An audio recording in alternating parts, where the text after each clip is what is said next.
Kaya ipinapakita nito kung saan naroon ang patay na katawan, doon magtitipon ang mga agila. At masasabi ko sa inyo ngayong gabi, sa maliit na grupong ito ng mga tao, ito ay isang pangdaigdigang pagtitipon.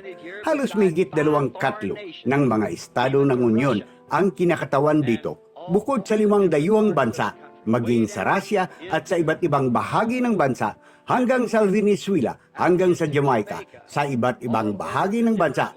Narito ang mga tao, nagugutom at nauuhaw sa Diyos. Kay gandang panahon. Magandang umaga, Sabado, December 6, 2025. Ngayon, nagtitipon ang mga agila, liham mula kay kapatid na Joseph Branham. Minamahal na nubyang salita. Nabubuhay tayo sa pinakamadilim na oras, ngunit walang takot. Dumating na ang Panginoon. Naparito siya upang tuparin ang kanyang salita sa huling araw. Kung ano siya noon, siya ngayon.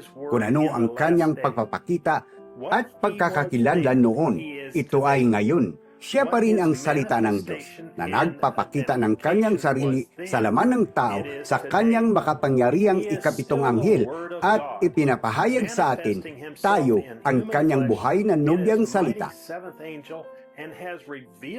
Wala tayong oras para sa debate o pagtatalo. Lampas na tayo sa araw na yun.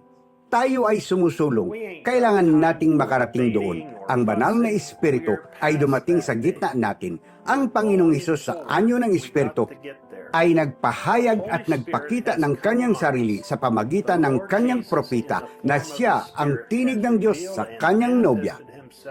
Sinabi niya na siya ay darating. Sinabi niya na gagawin niya ito. Sinabi niya na siya ay babangon sa eksena sa mga huling araw at gagawin ang mga bagay na ito tulad ng ginawa niya nung siya ay dumating sa laman sa unang pagkakataon.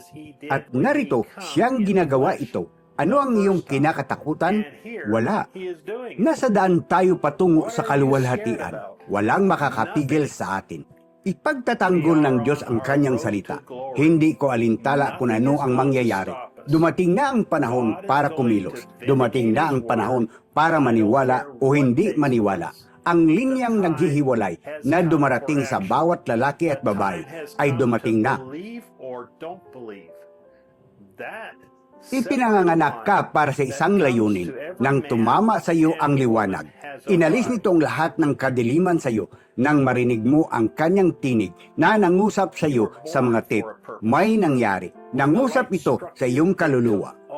Sinabi nito, dumating na ang Panginoon at tinatawag ka. Huwag kang mapagod, huwag kang matakot. Tinatawag kita.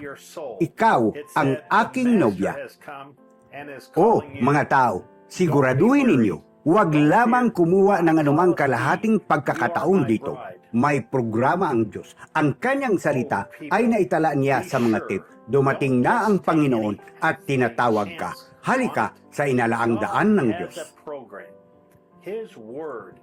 Muling pag-iisahin ng Panginoon ang kanyang nobya sa buong mundo gamit ang kanyang tinig. Hikayatin niya tayo, bibigyan tayo ng katiyakan. Papagaling tayo, dadalhin tayo sa kanyang makapangyarihang presensya at sasabihin sa atin, dumating na ang Panginoon at tinatawag kanya. O makasalanan, o taong may sakit, hindi mo ba nakikita ang Panginoon na nahayag sa mga tao? Sa pagitan ng mga mananampalataya, naparito siya upang tawagin ang kanyang mga anak na mananampalataya sa kalusugan. Naparito siya upang tawagin ang makasalanan sa pagsisisi. Bumalik sa dati, miyembro ng simbahan, ang Panginoon ay dumating at tinatawag ka. Kay laking pagbuhos ng kanyang banal na espiritu ang maranasan ng nobya ngayong linggo habang tinitipon muli ng Diyos ang kanyang mga anak at pumapasok sa ating mga tahanan, sa ating mga simbahan, sa ating mga pagtitipon at tinatawag tayo at sinasabing ang Panginoon ay dumating na at tumatawag. Anuman ang kailangan mo, ito ay sa iyo.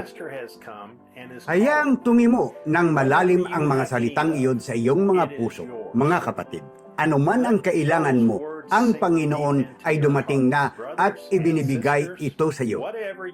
Ama sa langit, o Panginoon, hayaan mong mangyari itong muli. Lahat ng mga bagay na ito na sinasabi ko. Si Jesus ay dumating na at tinatawag ka. Ano ang ginagawa niya kapag siya ay dumating? Tumatawag siya. At hayaang mangyari itong muli, Panginoon. Hayaan ang iyong banal na Espiritu ay dumating sa gitna ng mga tao ngayong gabi.